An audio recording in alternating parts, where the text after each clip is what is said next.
பார்க்கவே பத்தாதம்மா பகலும் பார்க்கலாம்.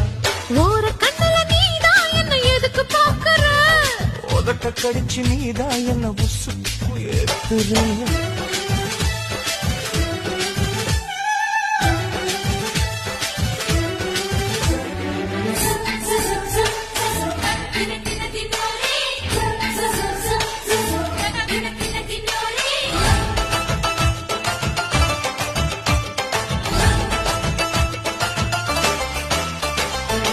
ஆஹா நீ குடிச்ச ஆத்து தண்ணி அள்ளிதா குடிச்சு பார்த்தேன் அது ரொம்ப இனிக்குது.